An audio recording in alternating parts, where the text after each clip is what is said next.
नमस्कार दोस्तों, मैं रविंद्र रावत आप सभी का स्वागत करता हूं। दोस्तों, ग्रह विवेचना के आज के इस एपिसोड में हम चर्चा करेंगे बुध जब 5th हाउस में होते हैं तो उनका क्या प्रभाव होता है, वो कहां शुभ असर देते हैं और किन क्षेत्रों में वो नेगेटिव असर दे सकते हैं, वो किन वजहों से नेगेटिव असर देंगे और उनके किन उपायों के ज़रिए हम उसको अपने फेवर में कर सकते हैं। दोस्तों, ये सारी जानकारी शुरू करने से पहले मैं आपको याद दिलाना चाहूँगा कि अगर आपने अभी तक हमारे चैनल को सब्सक्राइब नहीं किया है तो प्लीज़ पहले उसे सब्सक्राइब करें और बेल बटन को ज़रूर दबा दें ताकि हमारे द्वारा जो भी वीडियोस अपलोड होती हैं उसकी नोटिफिकेशन आपको टाइमली मिल जाए। दोस्तों, बुध जब 5th हाउस में होता है तो इसको ब्रह्मज्ञानी बोला गया है, यानी ऐसा व्यक्ति जो अपने ज़बान से अचानक कोई शब्द निकाल दे तो वो ब्रह्मा का वाक्य होता है। सोच समझ के बोला हुआ शब्द की कोई अहमियत नहीं होती, लेकिन जो बहुत अचानक से बोल दिया जाए वो उनके अक्सर सत्य हो जाते हैं। दोस्तों, जब 5th हाउस में बुध होते हैं तो ये बृहस्पति के घर में है और यही घर सूर्य का भी है। बृहस्पति के साथ बुध का होना या बृहस्पति के घर में बुध का होना बृहस्पति के लिए पीड़ादायक है, इसलिए यहाँ पर पैतृक ऋण बना देता है, पैतृक दोष बना देता है। लेकिन सूर्य के साथ ये बहुत उत्तम है, यानी अब दोनों तरह का प्रभाव आपको जीवन में मिलेगा। सूर्य की वजह से अब बुधादित्य योग बनता है जिसके कारण सरकार से लाभ मिलना या जीवन में एक ऐसी ऊंचे मकाम को हासिल कर लेना जिसमें कि लोग आपको पूजें, आपके ज़बान से निकले हुए वाक्य को लोग अहमियत दें। जहां दूसरी तरफ देखते हैं नेगेटिव पहलू तो यहाँ पर बृहस्पति को खराब कर देता है। ऐसा इंसान अगर अपनी पेशेंस को छोड़ देता है, अपने कायदे कानून को छोड़ देता है, रीति रिवाजों को छोड़ देता है तो वो उसके लिए नेगेटिव फल देता है। दोस्तों, यहाँ पर बुध का पॉजिटिव होना या नेगेटिव होना चंद्रमा और शुक्र पर आधारित होता है। जिस तरह से चंद्रमा और शुक्र कुंडली में पोजीशन लेकर बैठे होंगे, वो उनकी अच्छी हालत होगी या बुरे हालात होंगे, उसके हिसाब से बुध अपना असर देगा। इसलिए चंद्रमा और शुक्र को बहुत ज़्यादा पॉजिटिव रखने की आवश्यकता होती है।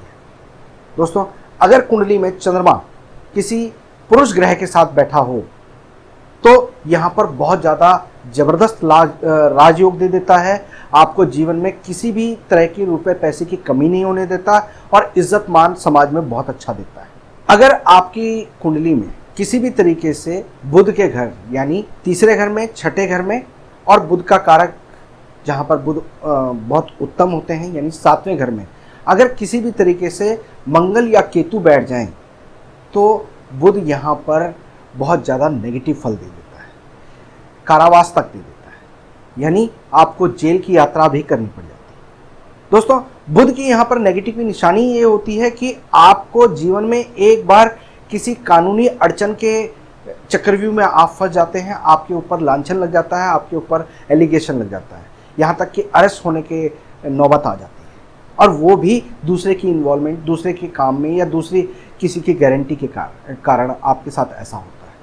तो आपको यहाँ पर बहुत ज़्यादा ध्यान रखना पड़ेगा। जब भी बुध यहाँ पर हो तो इसको अपने फेवर में पॉजिटिव करने के लिए आपको नाक छेदन सबसे उत्तम उपाय होता है। इसके अलावा आप अपने बड़े बुजुर्गों की जितनी सेवा करेंगे उससे आपको लाभ मिलता है। यहाँ पर बृहस्पति को मजबूत करने की जरूरत होती है, इसलिए माथे ज़बान नाभि पर केसर का तिलक लगाते रहें।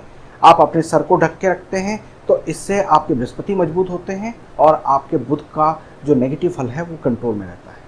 दोस्तों, अगर आपको लगता है कि आप अपनी वाणी कौशल को प्रयोग नहीं कर पा रहे हैं, अपनी बुद्धि का प्रयोग नहीं कर पा रहे हैं या आपके अंदर एक पेशेंस लेवल कमज़ोर हो रहा है तो ऐसे में सूर्य की मदद से आप बुध को मजबूत कर सकते हैं। तांबे का सिक्का, उसको छेद करके उसमें एक सफ़ेद धागा बांध के उसको गांठ लगा के आप अपने गले में धारण करते हैं तो आपको बहुत लाभ मिलता है। चांदी की चेन से आपको मन की शांति मिलती है। आप एक मोती, सुच्चा मोती आप चांदी में अपनी उंगली में धारण करते हैं तो उससे भी आपको यहाँ पर बुध के नेगेटिव फल नहीं मिलते हैं। दोस्तों, जब भी बुध को पॉजिटिव करना हो तो आपको हमेशा ध्यान रखना चाहिए कि कुंडली में राहु किसी भी तरीके से खराब ना हो। तो खराब इलेक्ट्रॉनिक सामान, बंद घड़ियाँ, खोटे सिक्के, मैले कुचेले कपड़े पहनना, इन चीज़ों को आपको त्याग करना होगा, अपने घर में नहीं रखना होगा।